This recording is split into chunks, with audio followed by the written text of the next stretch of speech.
China was about to be brought to its knees once again by barbarians.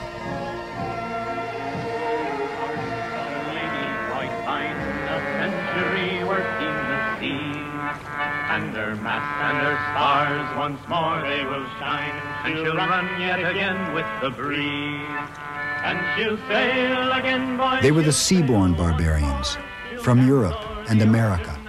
Some were in search of adventure, some were looking to save souls. Mostly they came to China and the Pacific to make money. The arrival of these adventure capitalists caught the Middle Kingdom completely by surprise. By the end of the 18th century, the Manchus felt quite secure in their dominion over China. They had pushed back the invaders in the west, the north. They didn't worry about people from Tibet. The last thing they thought of was an invasion coming from the sea. After all, the sea was a place where you had pirate raids and the incursions of petty traders, but that was all. The sea was China's sea.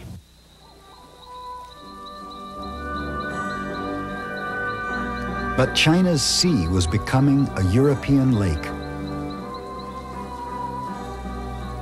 Since the 16th century, Europeans had come to the South Seas and Spice Islands looking for nutmeg, rubber, and tea. When the Portuguese came, and followed by the Dutch and the English, they came a long, long way. They needed much more effective weaponry to defend themselves. And of course, the Portuguese and the others soon discovered that they were militarily much stronger than these local traders who essentially depended on trading skills rather than military power. And that superiority of military strength made the difference.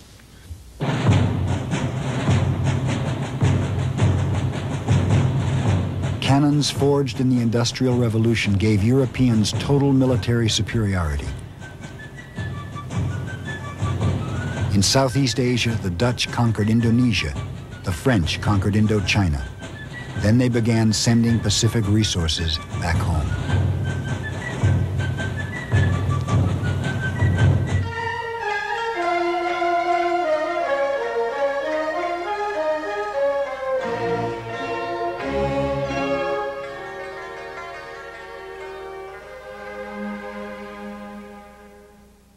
But the resources of Southeast Asia paled in comparison to the riches to be found in China. China's civilization produced the finest silks in the world.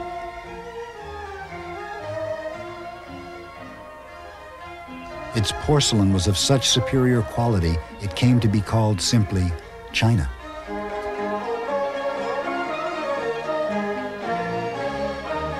Its tea was irresistible. For centuries, China had allowed foreign traders access to these goods as a matter of noblesse oblige. To its rulers, China was the master civilization, and all other nations tributary states. This was not the relationship Great Britain had in mind.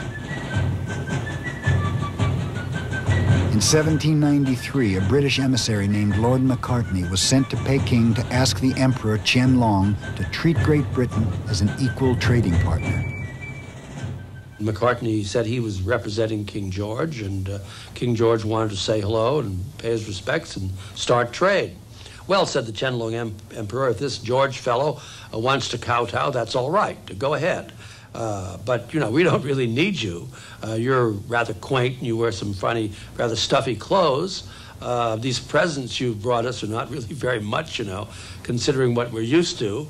But it's perfectly all right if you want to be vassals of China. Good, go ahead, but don't ask for any favors. Our ways have no resemblance to your barbarous land. As your ambassador can see for himself, our celestial kingdom possesses all things in prolific abundance. We have never valued strange objects, nor do we have the slightest need for your country's manufacturers.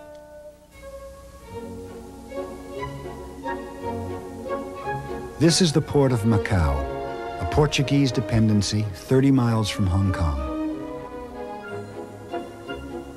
400 years ago, it was the first Chinese concession to Western seaborne traders.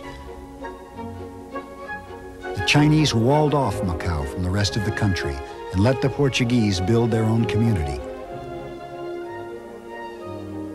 By the 19th century, other Europeans and Americans lived here the way they lived back home, dancing quadrilles and hosting elegant tea parties.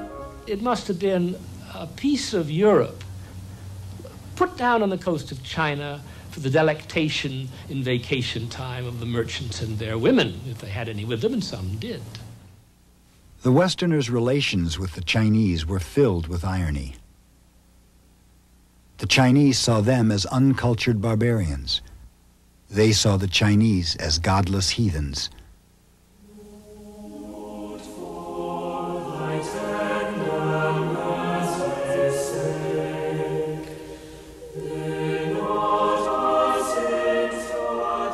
This is Macao's Protestant graveyard. Here lie missionaries and traders who sailed thousands of miles, braving pirates and disease.